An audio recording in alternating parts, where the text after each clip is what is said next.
We live in interesting times. For the headlines.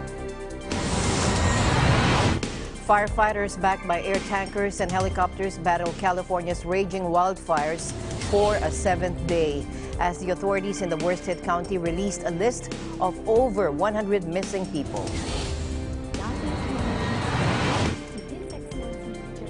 And Thailand takes the ASEAN chair. Handing over of the ASEAN Chairmanship ways that many say. And British Prime Minister Theresa May tries to sell her Brexit deal to Parliament, boosted by the backing of her cabinet but facing a mutiny in her own party. And 5 Saudi officials face the death penalty for the murder of journalist Jamal Khashoggi, who was dismembered inside the kingdom's Istanbul consulate.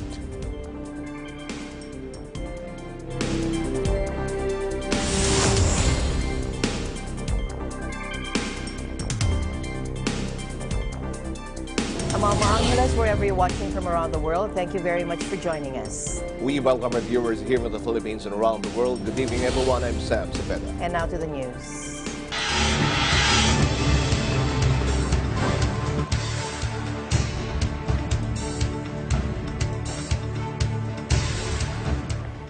The toll in the deadliest wildfires in recent California history climbed to 59 on Wednesday, U.S. time, as authorities released a full of 130 people still missing. Most of those unaccounted for are from the Butte County town in Paradise in Northern California, which was virtually erased from the map by the so-called Camp Fire blaze that erupted last week. Butte County Sheriff Cory Honea told journalists Wednesday evening that 461 search and rescue personnel and 22 cadaver dogs were involved in the effort to locate those missing, and DNA testing was being conducted to identify the victims.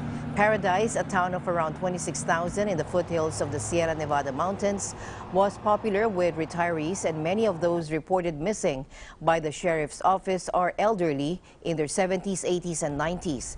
Virtually every home in Paradise, located 80 miles north of the state capital, Sacramento, was destroyed by the fast-moving fire fueled by high winds. At least 59 deaths have been reported so far from the devastating wildfires, and body recovery teams were going house to house with cadaver dogs in Paradise Wednesday. 56 deaths have been reported from the Camp Fire, mostly in Paradise, while 3 people have died in the Woolsey Fire.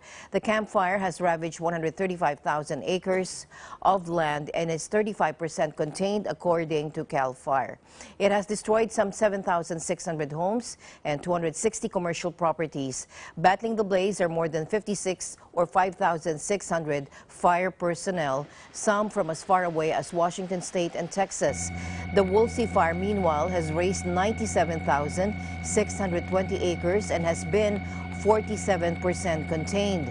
CAL FIRE said more than 3,500 fire personnel were battling the Woolsey Fire, which has destroyed the Malibu homes of several celebrities, including Miley Cyrus, Neil Young, Robin Thicke, Shannon Doherty, and Gerard Butler.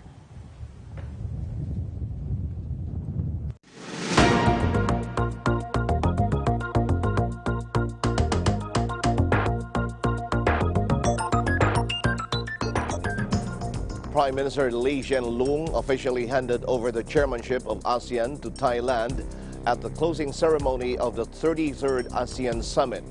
Speaking at the summit, Mr. Lee stressed the importance of continuing to uphold the ASEAN-centric frameworks and engaging its partners to keep the region open and inclusive. This is just the beginning of a new and exciting chapter for ASEAN. We are not and never will be done building and strengthening the ASEAN community. We must continue to uphold the ASEAN-centric frameworks and engage our partners to keep our region open and inclusive. We must stay on the course of economic integration and pool our talents and resources to improve our people's lives.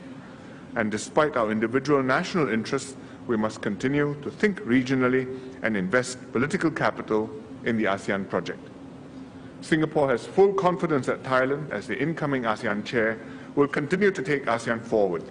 And we look forward to continue working with the rest of the ASEAN family to fulfill our common goal of one vision, one identity, one community.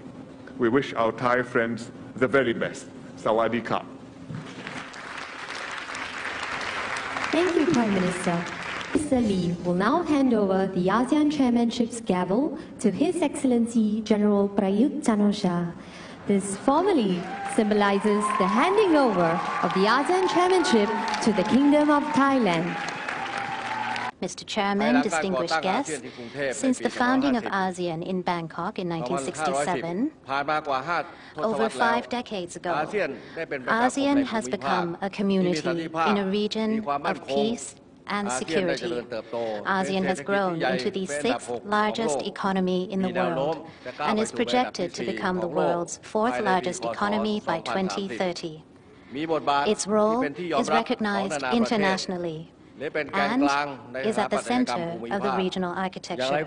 However, ASEAN is also facing a number of challenges, such as trade and political competition, disruptive technologies, transnational crime, inequities, and transformations in the region's social structure. For these reasons, all 10 countries must collaborate even more closely on the foundation of ASEAN unity and the principle of the 3 M's: mutual trust, mutual respect, and mutual benefit.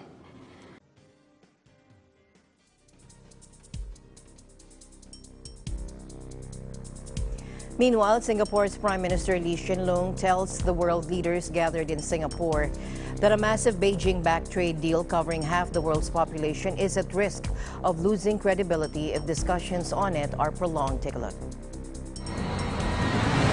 We are now in the 6th year of RCEP negotiations. We need to press on and make as much progress as possible.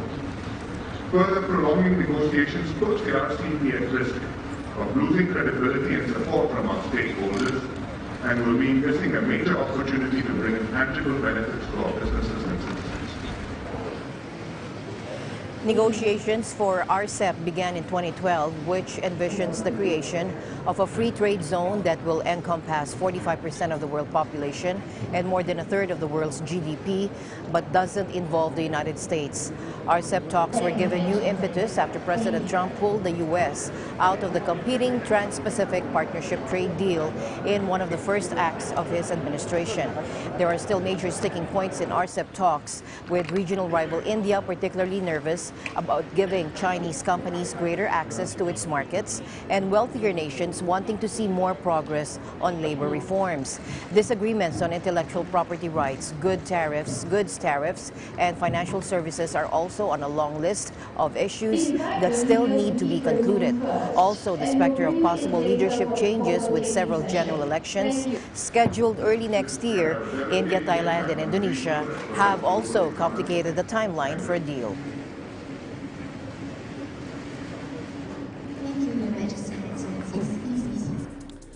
The Regional Comprehensive Economic Partnership, or RCEP, agreement is set to be signed in 2019 after economic ministers from 16 participating countries agreed to hasten negotiations to meet the deadline. Trade and Industry Secretary Ramon Lopez represented the Philippines in the RCEP ministerial meeting in Singapore on November 12 to 13.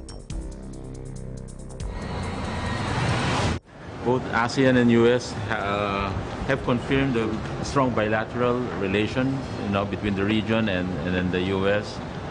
There's common ground to push further cooperation in the field of security, economic enhancement, trade, cybersecurity. The U.S. has fulfilled and is committing more to enhance cooperation and trade investments. Everyone in ASEAN, they have indicated and recognized the strong participation of the U.S. companies in their respective economies. Malaysia also raised, of course, some concerns that hopefully in the process of promoting trade, less I'd say, discrimination be put on certain, raw materials that are really primary exports of some countries in ASEAN, like palm oil. So that's been raised as well.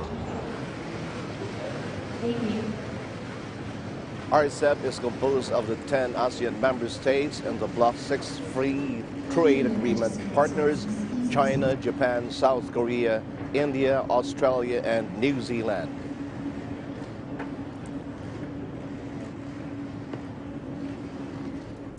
U.S. Vice President Mike Pence met ASEAN leaders in Singapore to reiterate the importance of their strategic partnership and to keep the pressure on North Korea. He said empire and aggression have no place in the Indo-Pacific region, in an apparent allusion to China's growing presence in the area. Take a look. Our partnership also includes our pressure campaign regarding North Korea, our collaboration to rid the region of terrorism, our commitment to uphold the freedom of the seas and skies, where we stand shoulder to shoulder with you for freedom of navigation. Our message is simple. The United States' commitment to the Indo-Pacific is steadfast and enduring. In all that we do, the United States seeks collaboration, not control. And we are proud to call ASEAN our strategic partner.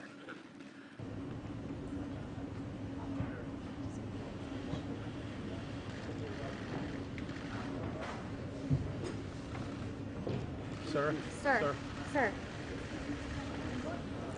Thank you, Your Majesty. U.S. Vice President Mike Pence has confronted Myanmar's de facto leader Aung San Suu Kyi at the ASEAN summit about what is being done to hold those responsible for the persecution of the Rohingya ethnic minority in her country to account. The violence and persecution by military and vigilantes that resulted in driving 700,000 Rohingya to Bangladesh is without excuse. I'm anxious to hear about the progress that you're making, holding those accountable who are responsible for the violence that displaced so many hundreds of thousands, created such suffering, including the loss of life.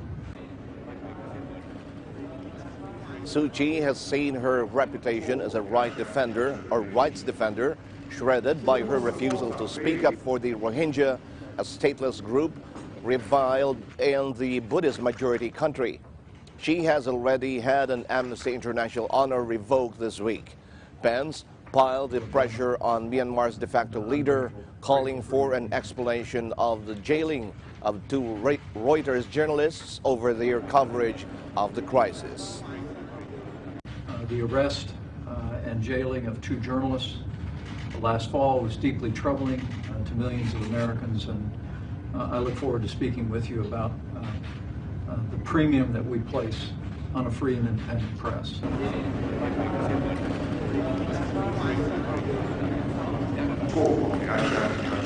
Meanwhile, U.S. Vice President Mike Pence has also offered the Trump administration's support for Southeast Asia's digital and urban infrastructure development. In his remarks at the U.S.-ASEAN Summit, Pence announced the new U.S.-ASEAN Smart Cities Partnership. Speaking to reporters, Pence called ASEAN an extraordinary part of the world filled with remarkable people and highlighted the administration's desire for greater economic engagement with the regional bloc. The Smart Cities Partnership is part of what Pence said is proof of the U.S. commitment to the Indo-Pacific region. Singapore, as the chair of ASEAN, proposed the creation of a network of 26 Southeast Asian smart cities in April 2018. The ASEAN Smart Cities Network is envisioned as a collaborative platform where up to 3 cities per ASEAN country work toward a common goal of smart and sustainable urban development that maximizes digital technology. The United States seeks collaboration, not control. And we are proud to call ASEAN our Japan's Prime Minister Shinzo Abe said he was willing to discuss a peace treaty with Russia, 2 countries still technically at war with each other, during a meeting with Vladimir Putin on Wednesday. The 2 leaders met face-to-face on the sidelines of the Regional Association of Southeast Asian Nations Summit in Singapore, Both countries are seeking to try to end a thorny territorial row that has dogged relations since the end of the World War II. The dispute between Russia and Japan centers on 4 islands in the strategically located Kuril chain, which the Soviet Union occupied at the end of the war in 1945, but are claimed by Japan. It has kept the 2 countries from signing a peace accord that would formally end their wartime hostilities.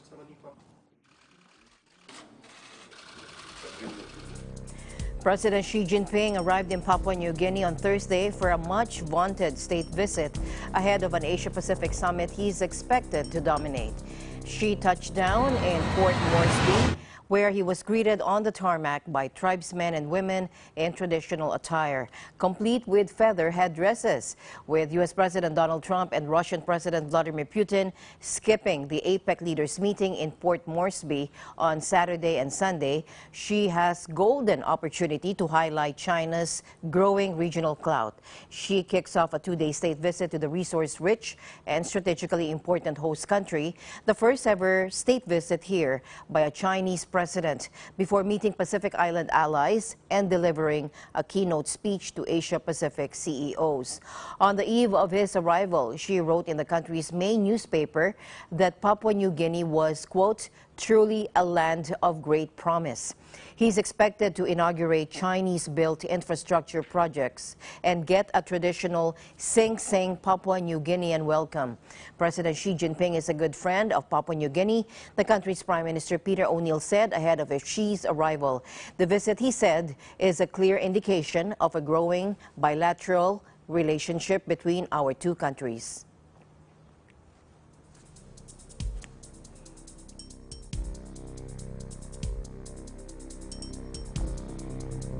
We'll be back with more news when Eagle News International returns.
Family Fun Run, November 18, 2018, at the Ciudad de Victoria Complex, Bulacan.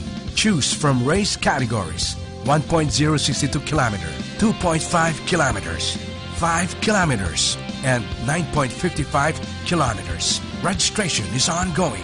For more details, log on to www.eaglenews.ph/EBC-Funrun or call 784-7450, local 1162. You may also visit www.facebook.com/EBC-Funrun.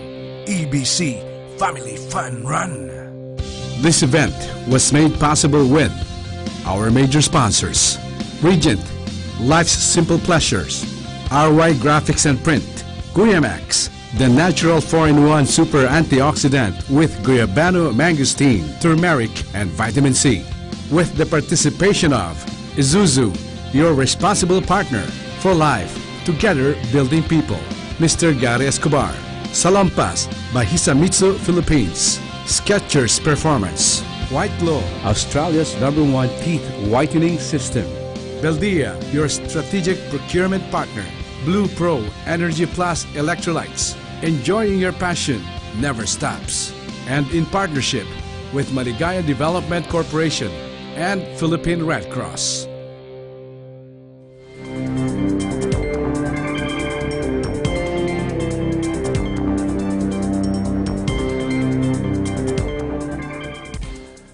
British Prime Minister Theresa May suffered a huge blow on Thursday as Dominic Raab quit as her Brexit secretary over a proposed EU withdrawal agreement. May was preparing to start selling her Brexit deal to Parliament, boosted by news that Europe is preparing a rapid summit to sign off on the agreement. But the ground began to shift beneath her when Raab said he could not back the draft deal. I cannot reconcile the terms of the proposed deal with the promises we made to the country in our manifesto, he said. You deserve a Brexit secretary who can make the case for the deal you are pursuing with conviction. I must resign, he said. Raab, who had been in place since July, resigned less than an hour after Shailesh Vara quit as a junior Northern Ireland minister over the draft accord. British Prime Minister Theresa May defended her draft divorce deal before a deeply divided cabinet on Wednesday. The embattled leader began one of the biggest days of her political career by telling a raucous session of Parliament that she had secured the best deal Britain could get. But without courtesy, Mr. Jeremy Corbyn. It breaches the Prime Minister's own red lines. It doesn't deliver a strong economic deal that supports jobs and industry. And we know they haven't prepared seriously for no deal. So does the Prime Minister still intend to put a false choice to Parliament between her botched deal or no deal? Yeah. Prime Minister! Can I say to the right honourable gentleman that he's wrong in the description that he set out, but can I also say to him, time and time again, he has stood up in this House and complained and said that the government isn't making progress, the government isn't anywhere close to a deal. Now when we're making progress and close to a deal, he's complaining about that. Can I just say, I think what that clearly shows is that he and the Labour Party have only one intention, that is to frustrate Brexit and betray the vote of the British people. Jeremy Corbyn! Well, Mr. Speaker, after the utter shambles of the last 2 years of negotiations, the Prime Minister should look to herself in this. And she hasn't managed to convince quite a lot of people behind her.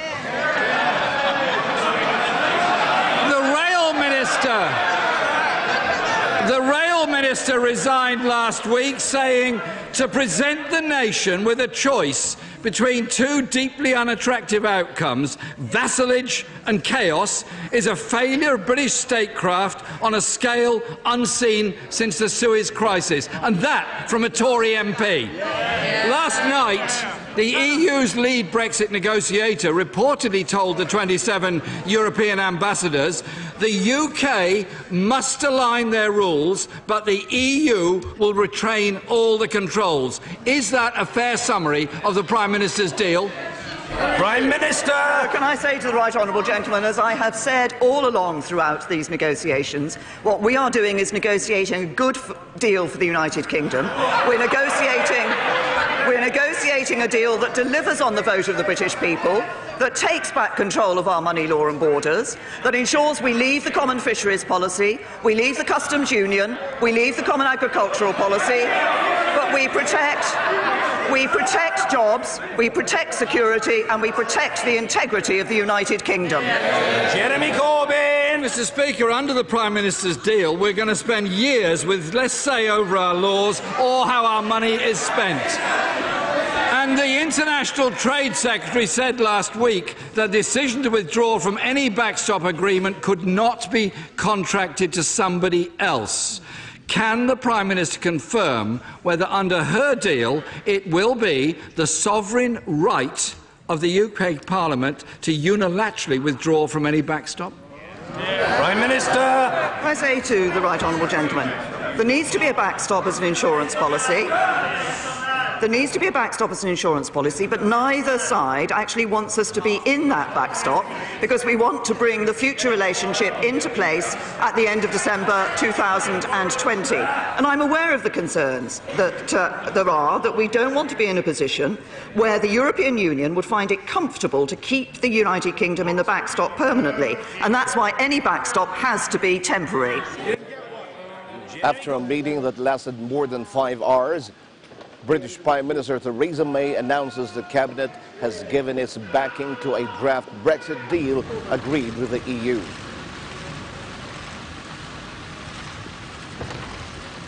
I firmly believe that the draft withdrawal agreement was the best that could be negotiated, and it was for the cabinet to decide whether to move on in the talks. The choices before us were difficult, particularly in relation to the Northern Ireland backstop. But the collective decision of Cabinet was that the government should agree the draft withdrawal agreement and the outline political declaration.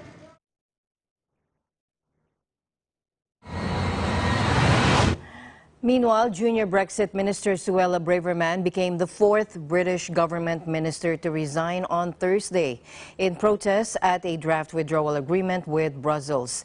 Braverman said in a letter to Prime Minister Theresa May that, quote, concessions made to Brussels in the framework deal do not respect the will of the people.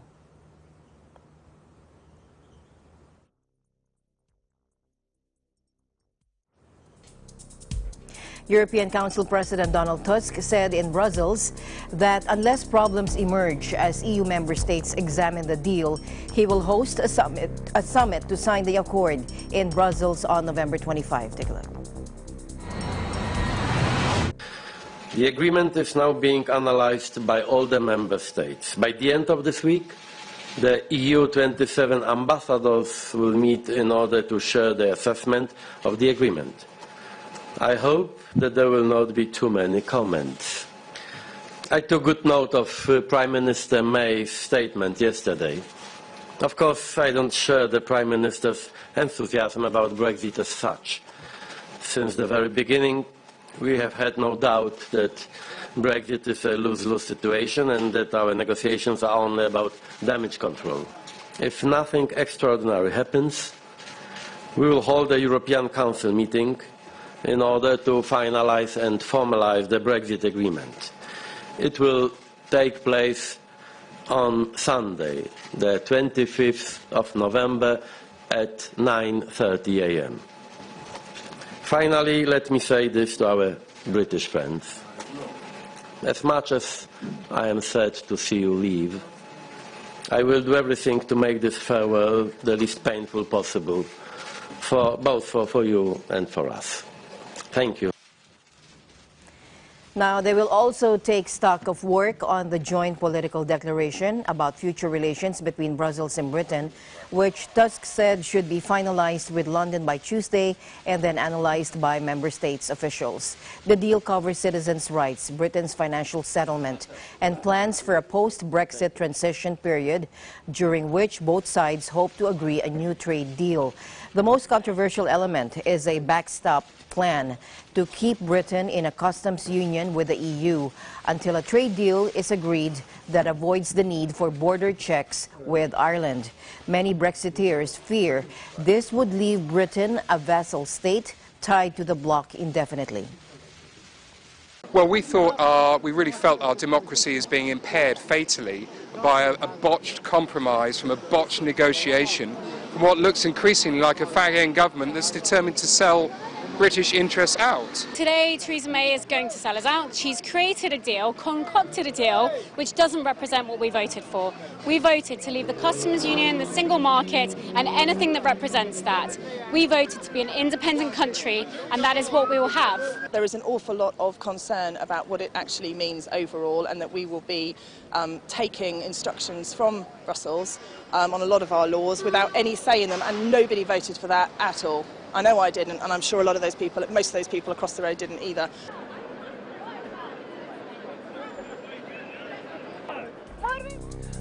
The EU says much work still needs to be done on Brexit, despite agreeing a draft withdrawal document with the UK.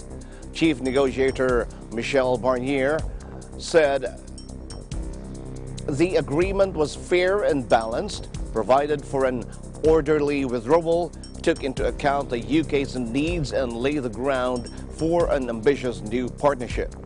If the agreement is approved by both sides, a 21-month transition period will kick in, during which a trade deal and the thorny issue of how to ensure there is no physical border between Northern Ireland, part of the UK, and the Republic of Ireland will need to be worked out. A smooth border-free exchange underpins the peace deal that ended the Northern Ireland conflict.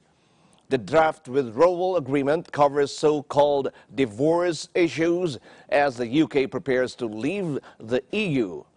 It includes a financial settlement from the UK, thought to be about £39 billion. Speaking at a press briefing in Brussels on Wednesday, Mr. Barnier addressed one of the major concerns of the divorce, the Irish hard border issue. He said that to avoid the need for physical checks on goods or infrastructure at the border between Northern Ireland and the Republic of Ireland, the EU would work with the UK to agree a trade deal. However, if talks fail, the so-called backstop measure would be used. Ladies and gentlemen, the third protocol concerns Ireland and Northern Ireland. We have now found a solution together with the UK to avoid a hard border on the island of Ireland. First, we will use our best endeavours to solve this issue for the long term through a future agreement. If we are not ready by July 2020, we could jointly consider extending the transition to provide for more time.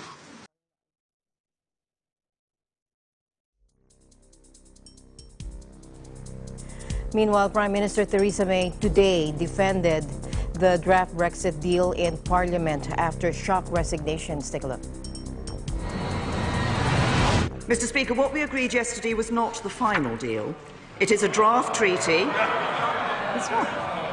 It is a draft treaty that means that we will leave the EU in a smooth and orderly way on the 29th of March 2019, and which sets the framework for a future relationship that delivers in our national interest. It takes back control of our borders, laws and money. It protects jobs, security and the integrity of the United Kingdom, and it delivers in ways that many said could simply not be done. We were told that we had a binary choice between the model of Norway or the model of Canada, that we could not have a bespoke deal. But the outline political declaration sets out an arrangement that is better for our country than both of these, a more ambitious free trade agreement than the EU has with any other country. And we were told we will be treated like any other third country on security cooperation. But the outline political declaration sets out a breadth and depth of cooperation beyond anything the EU has agreed with any other country. So let me take the House through the details. First, on the withdrawal agreement, the full legal text has now been agreed in principle.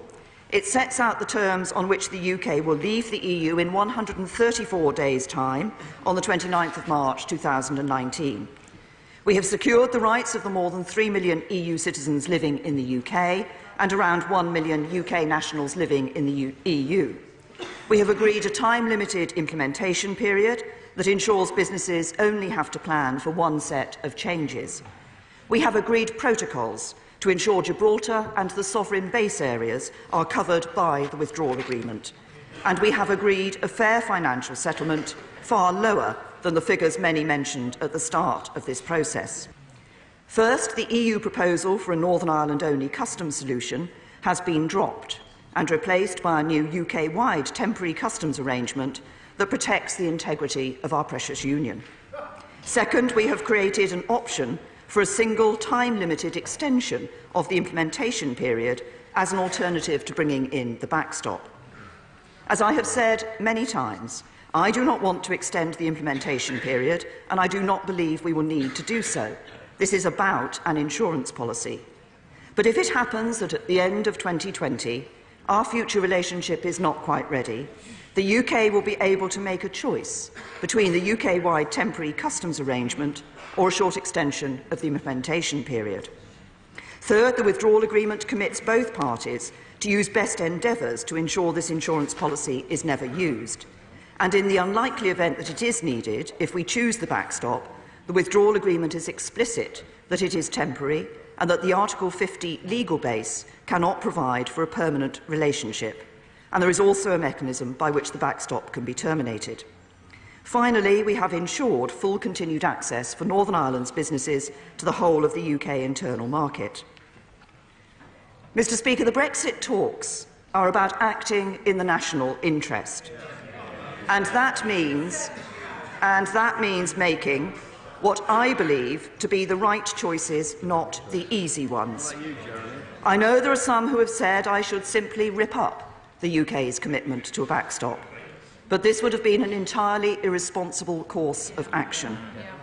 It would have meant reneging on a promise made to the people of Northern Ireland during the referendum campaign and afterwards that under no circumstances would Brexit lead to a return to the borders of the past. The declaration will end free movement once and for all. Instead, we will have our own new skills-based immigration system, based not on the country people come from, but on what they can contribute to the UK. The declaration agrees the creation of a free trade area for goods with zero tariffs, no fees, charges or quantitative restrictions across all goods sectors. No other major advanced economy has such an arrangement with the EU, and at the same time we will also be free to strike new trade deals with other partners around the world. We have also reached common ground on a close relationship on services and investment, including financial services, which go well beyond WTO commitments. The declaration ensures we will be leaving the common agricultural policy and the common fisheries policy. So we will decide how best to sustain and support our farms and our environment, and the UK will become an independent coastal state once again. We have also reached agreement on key elements of our future security partnership to keep our people safe. This includes swift and effective extradition arrangements, as well as arrangements for effective data exchange on passenger name records, DNA, fingerprints and vehicle registration data. And we've agreed a close and flexible partnership on foreign security and defence policy.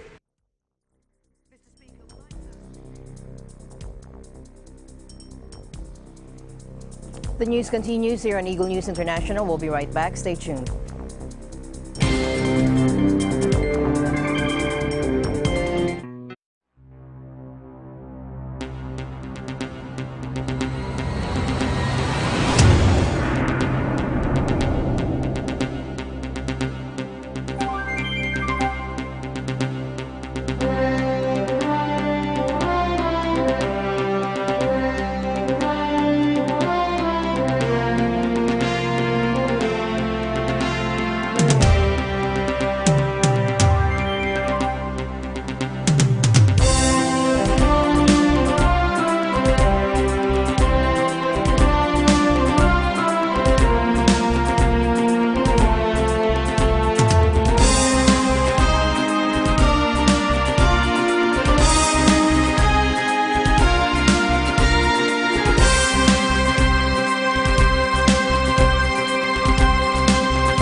Still more of Brexit.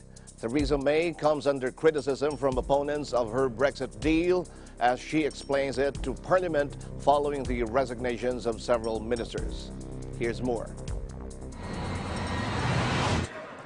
It takes back control of our borders, laws and money. It protects jobs, security and the integrity of the United Kingdom, and it delivers in ways that many said could simply not be done. The choice is clear. We can choose to leave with no deal, we can risk no Brexit at all, or we can choose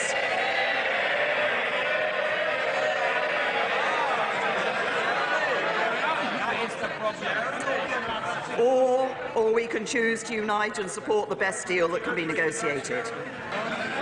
The government, Mr. Speaker, is in chaos. Their deal risks leaving the country in an indefinite halfway house without a real say. The government simply cannot put to Parliament this half-baked deal that both the Brexit Secretary and his predecessor have rejected.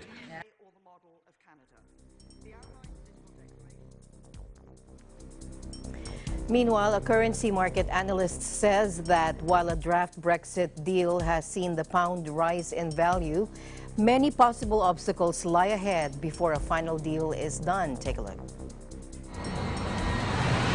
So the pound initially popped higher, which clearly shows that people were more optimistic. The fact that they've actually reached this deal with the EU, that's the first hurdle effectively to avoiding a no-deal scenario. There's clearly many more ahead, which is why we breached 130 against the dollar, but we're not talking 135, 140 yet. The pound's been extremely volatile, particularly over the last month, and I think the next month is going to be no different, probably more so, really. Again, a number of obstacles still lie ahead. There's a number of things which could kill a deal and effectively kill May's prospects with it, and then, again, reopen the door to no-deal Brexit, which now seems to be slowly closing. Labour very much has its views firmly on another election. Other people have their views firmly on another referendum, and then there's those that think that no deal is much better than what Theresa May is offering. So there's plenty of challenges that lie ahead, and that's going to continue to be factored into the markets. I don't think no deal's gone away by any stretch of the imagination, because ultimately a deal will bring a reassurance for the euro in much the same way that it will do the UK. But I think maybe the euro people may be more focused on the Italian situation right now, which is a graver threat to the single currency in the near term, but also in the longer term as well.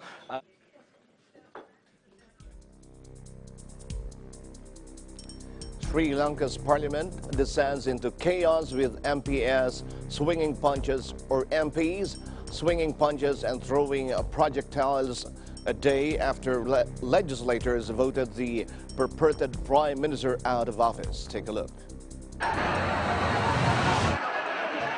Sri Lanka has endured nearly 3 weeks of crisis after President Maithripala Sirisena fired Ranil Wickremesinghe as Prime Minister and replaced him with Rajapaksa on October 26. 2 weeks later, Sirisena dissolved the strategically important Indian Ocean Nations Parliament and called snap elections for January. However, these moves were suspended by the Supreme Court on Tuesday pending an investigation. Parliament reconvened on Wednesday and lawmakers approved a motion of no confidence in what they called Rajapaksa's purported cabinet, also passing motions declaring Sirisena's moves illegal. The subsequent turmoil lasted for 20 minutes, and after the fight spiraled out of control, the Speaker adjourned proceedings of the House.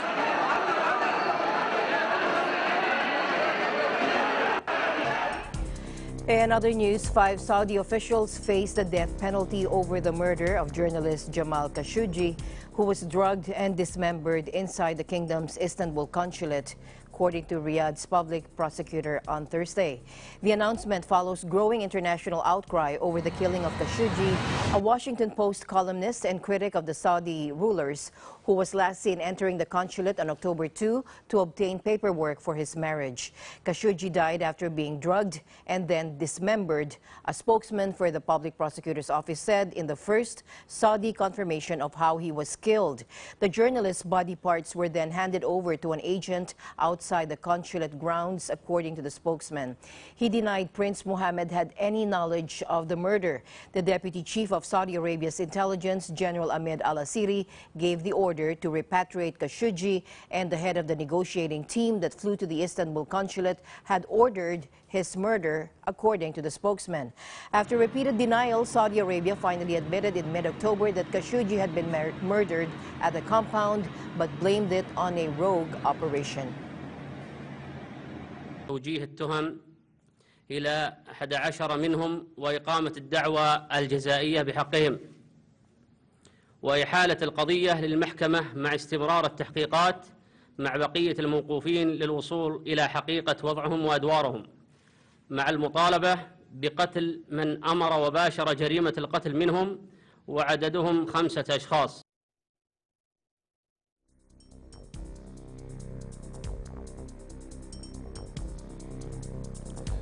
U.S. President Donald Trump's effort to revoke a CNN reporter's credentials is being heard in court in what media groups say is a fight over press freedom, while the White House argues it has a broad right to restrict access to the U.S. president.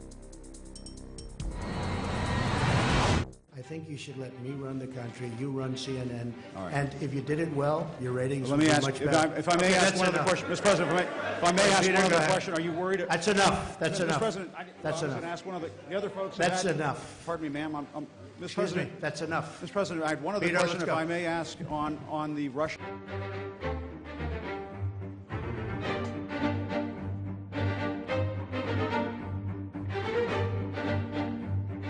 These are very important First Amendment and due process issues that are exceedingly important to free press and to democracy and to the American people. We are very grateful the judge gave us such a serious hearing today.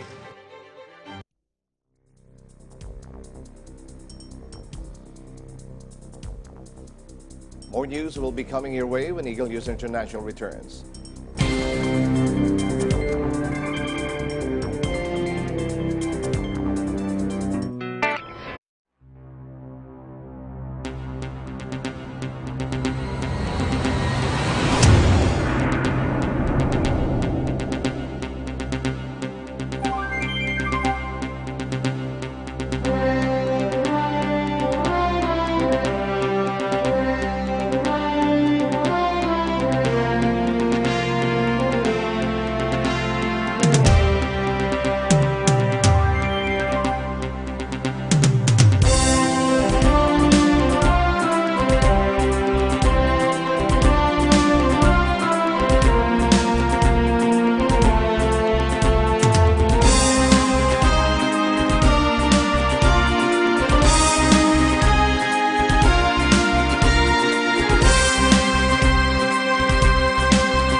Filipino boxing star Manny Pacquiao and former world welterweight champion Adrian Broner will announce details Monday in New York about their upcoming bout expected in January at Las Vegas.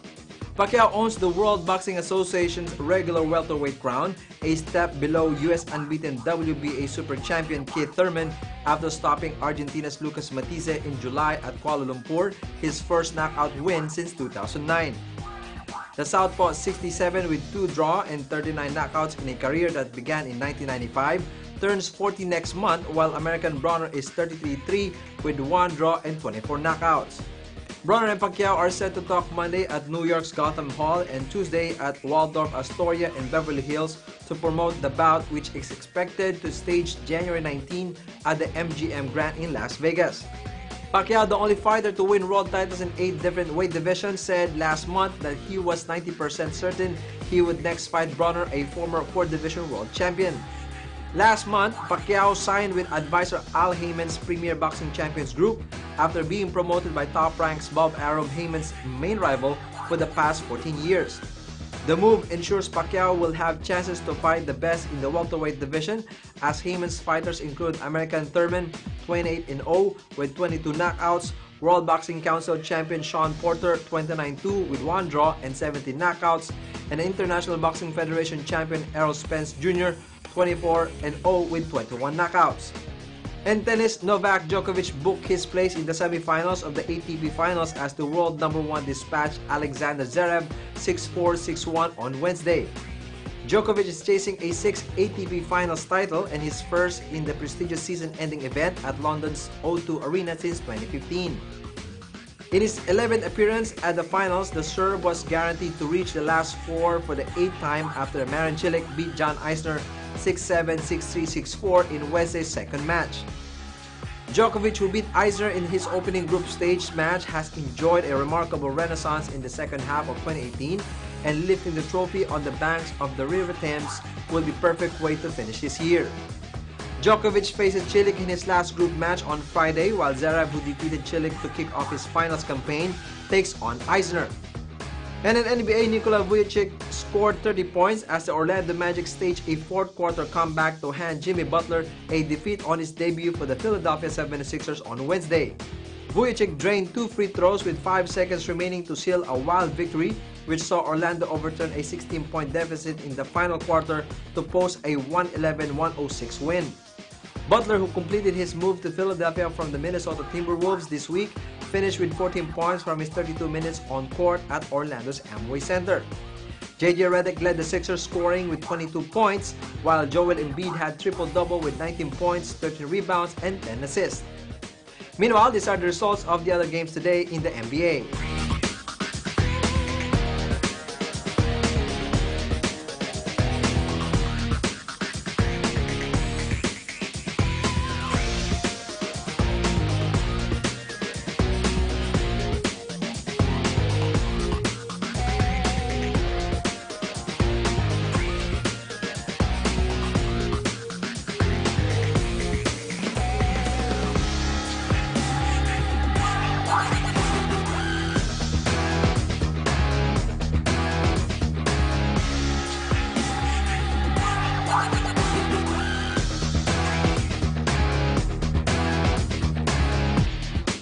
And these are the stories for EN Sports. I'm Ben Bernaldez, and I'm Juan with 25. Thank you, Ben. Thanks, Ben. Don't forget to like us on Facebook, follow us on Twitter and Tumblr. Also check out our boards on Pinterest and pictures on Instagram. I'm Sam Cepeda. Thanks for joining us. And that's it for tonight's broadcast. I'm Alma Angeles, and we're one with 25.